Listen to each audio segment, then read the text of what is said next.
Fudge-a-Mania, Chapter 9, Dizzy from Izzy. I hung out at the beach almost all day on Friday, hoping to catch a glimpse of Big Apfel. I guess Mrs. A finally noticed because she came out on her porch and said, "If you're looking for Fudge, he's down at the tide pool with Mitzi and Sheila." "I'm not looking for him," I explained. I just wanted to ask Big a question about the game." As soon as I said Big, I wondered if I should have called him Mr. Apfel instead. But Mrs. A acted as if it was okay. She said Big's on a fishing trip. He'll be back in a few days. "A few days? What about the game on Sundays?" I asked. "There's no game this Sunday," Mrs. A said. "It's the annual antique show. They set it up on the high school field." "Antique show?" "Yes," Mrs. A said, "and Big gets so upset about the game being canceled, he has to leave town. But don't worry, he'll be back before next Sunday. Big never misses a ball game." I guess Mrs. A could tell how disappointed I was because she said, "I just baked chocolate chip cookies." "No, thank you," I said. "I'm not very hungry." I ran home and announced the bad news. No ball game this Sunday because of some dumb antique show. "I read about that in the local paper," Mom said. "I think we should go." "Forget it," I told her. "You're not getting me anywhere near those stupid antiques."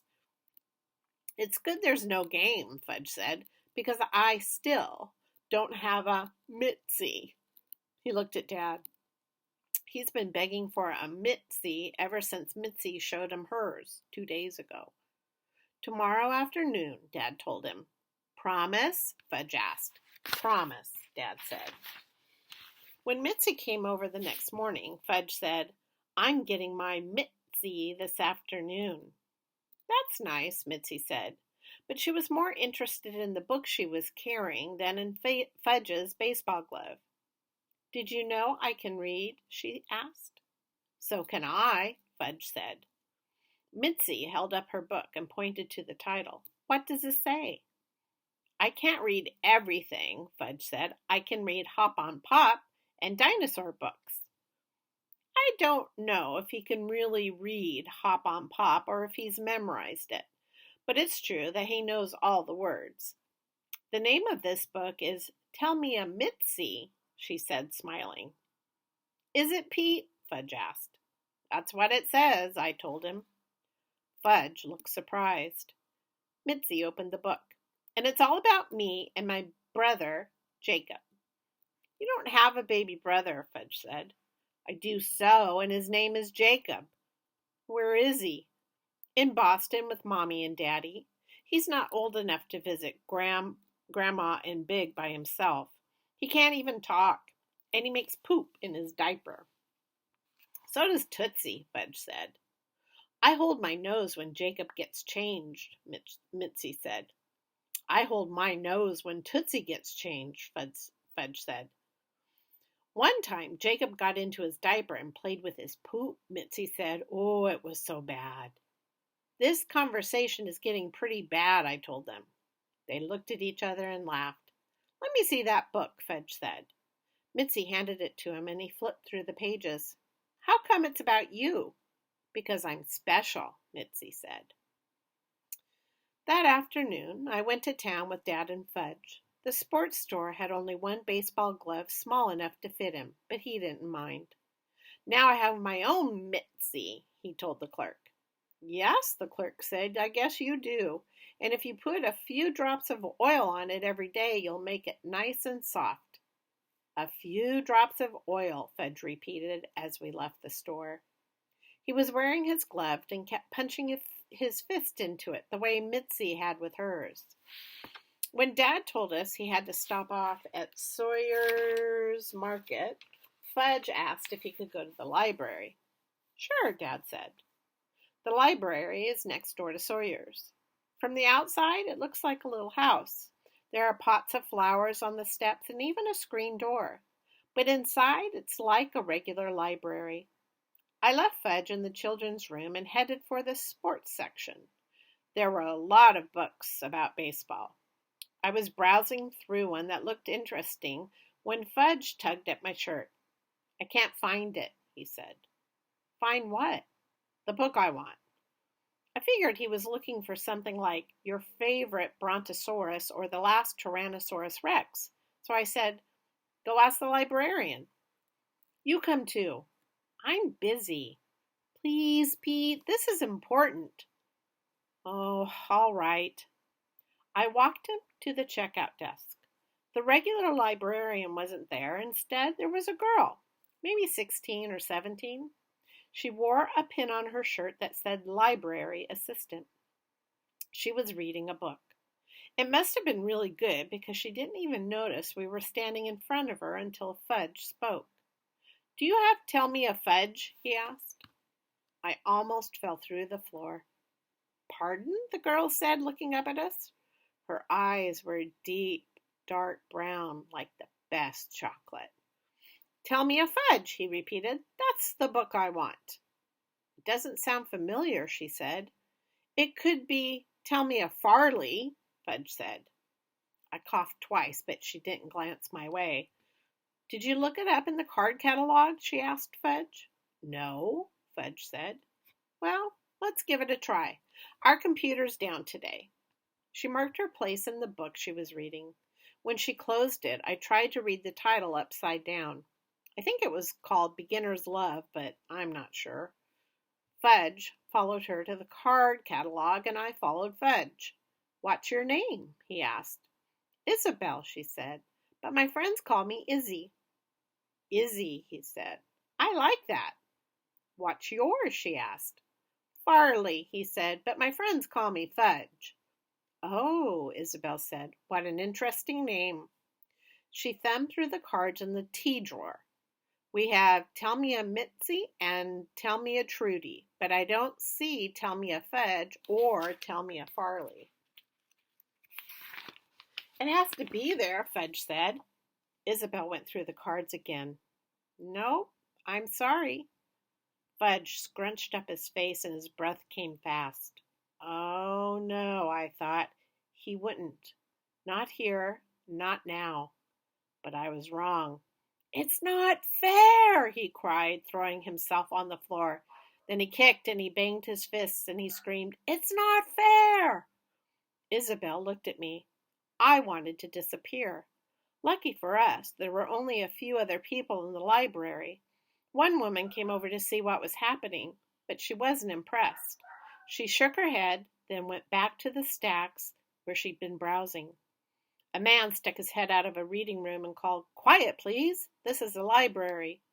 But Fudge kept on kicking and screaming and banging his fists. Stop, I hissed. You're making a scene. I can't help it, he cried. You're too old for this. I'm not too old. I'm only 5. I would have walked out and left him there, except for Isabel. She kneeled beside him. Fudge, she said very softly. Fudge looked at her. His face was blotchy red and his nose was runny. Who knows more about a Fudge or a Farley than you? Nobody. Exactly, she said. So maybe you should write this book yourself. I can't write, Fudge said. My fingers hurt from just printing my name. Maybe you can tell the stories to someone else, like your brother, and he'll write them down for you. Isabel smiled at me as if we were sharing some secret. I think I smiled back, but I'm not sure. I felt like I was in a dream and everything was happening in slow motion. Fudge sat up. I'll think about it, he said. Isabel handed him a tissue from her pocket. But he doesn't know how to blow his nose, so he just wiped the whole mess across his face. Then he stood, took Isabel's hand, and walked back to the checkout desk with her. That's a nice-looking baseball glove, she told him. I call it my Mitzi, Fudge said, and I'm going to oil it every day to keep it nice and soft. I wondered if Isabel oiled her skin. I wonder if it felt as soft as it looked. My mind drifted off. I pictured myself on a desert island with Isabel. It doesn't matter that I'm years older than you, Peter, she was saying, because you're so mature for your age. Fudge tugged at my hand. Pete, what? I'll go tell Dad we're done, okay? I nodded. As soon as Fudge was gone, Isabel said, "Did you want to check that out?" When I didn't answer, she reached for the book I was holding. "Do you have your card?" she asked. "My card?" "Yes, your library card." "Oh, no, I guess I forgot it." "That's okay. I can hold the book for you until next Saturday." "Next Saturday?" I said. I don't know how I got out of there. My legs were shaking so bad. I was feeling kind of weak all over and dizzy, too. Fudge came out of Sawyer's Market just as I came out of the library. Dad says he's next online. He'll meet us back at the car. He stopped for a minute and looked at me. "What's wrong, Pete?" "Nothing. Why? You look weird. Are you going to puke?" "No, I'm just a little dizzy." "Put your head down," he said. "That's what Mom always tells me when I'm dizzy." "I'm not that kind of dizzy," I said. "Oh, it's more like I'm floating." I started to sing.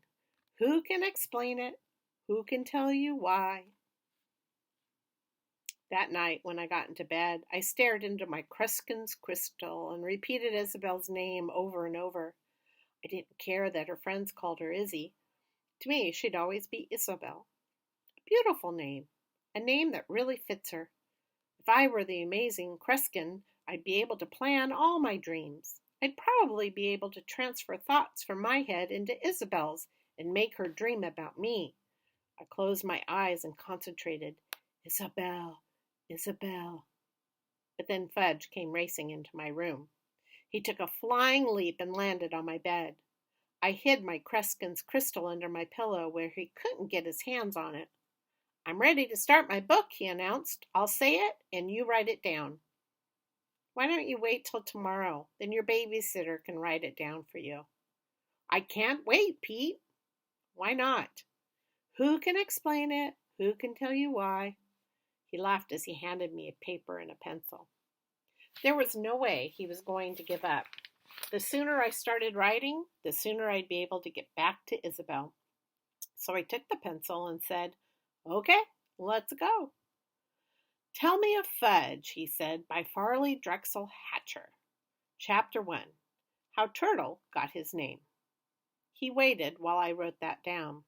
Then he yawned. "That's it for tonight, Pete. Tomorrow I'll write Chapter 2.